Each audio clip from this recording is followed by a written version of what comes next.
สบายดีวันนี้กันสิไปเลาะมึงเฮ็ดปวกน้องเนาะเอ๊ะทีมงานทีมงานสิไปเลาะมึงเฮ็ดปวกนี่ไปกันเลยบรรยากาศน้องเนาะสิไปหาเฮ็ดค่ะบรรยากาศยามแรง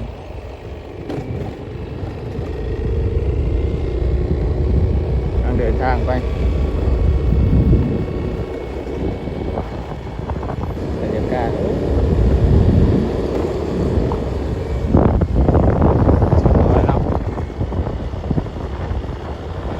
ขออภัยด้วยเสียงก็ไม่ค่อยได้ยินว่าเสียงรถจักรมันกับให้พี่น้องเลย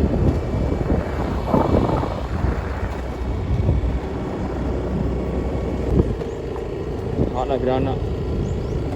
ไปจริงไหมนี่เขาก็มาฮอตปลาเฮ็ดนะพี่น้องเนาะเดี๋ยวสิเลาะเบิ่งว่าสิมีแบบคือแปลนแท้เพราะว่าปีที่แล้วนี่ตะค่อยเมาเฮ็ดบวกเฮ็ดปวกก็มาเลยครับเมาเฮ็ดปวกพี่น้องเอ้ยปีแล้วนี่เฮ็ดปวกหมู่ใบน้อยมาเบิ่งปีนี้มีบรรยากาศพี่น้องเอ้ยบรรยากาศยามแรงเลิกงานก็เลยมาเลาะเบิ่งเฮ็ดนะปีแล้วเนี่ยโอ้ยหลายกระดอกเฮ็ดปวก แก้มหัว ปีนี้ยันบ่มีเพราะว่ากระเจ้า จูด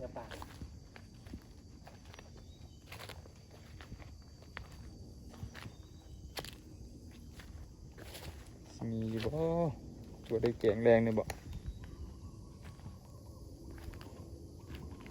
มากับทีมงาน2 คนบรรยากาศพี่น้องเอ้ยบรรยากาศดีป่าซักมีแต่ไม้ซักพี่น้องเอ้ยเต็มเลย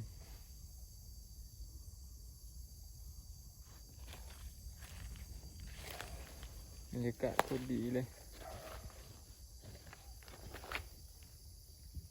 สอนแต่ไม้ซักพี่น้องเอ้ยผมไม้ซักเต็มเลย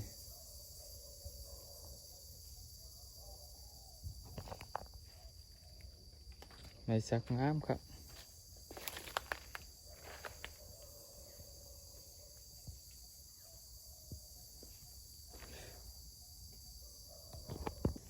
บ่มีพี่น้องเอ้ย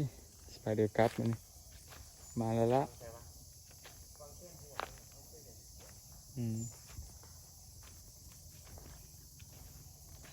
บ่มีจักดอกกลับมาจำเจียวคือเก่าได้ บ่ได้คุณเป็นไรไปแล้วมั้ย ไม่ได้ถุงเอามานี่โอ้ย เอาถุงดำกู ไปจะเต็มเนาะไปจะเจาะโอ้กระเจ้าก็มาพอเดี๋ยวสิกลับได้พี่น้องเอ้ยใบยักดอกกลับก่อน ปลาขะอยู่ พักกะกระเจ้าบักที่มันดิใบยักดอกไปเดี๋ยวกลับมาเลยกลับก็ได้พี่น้องเด้ออย่าลืมฝากกดติดตามกดไลค์กดแชร์เด้อ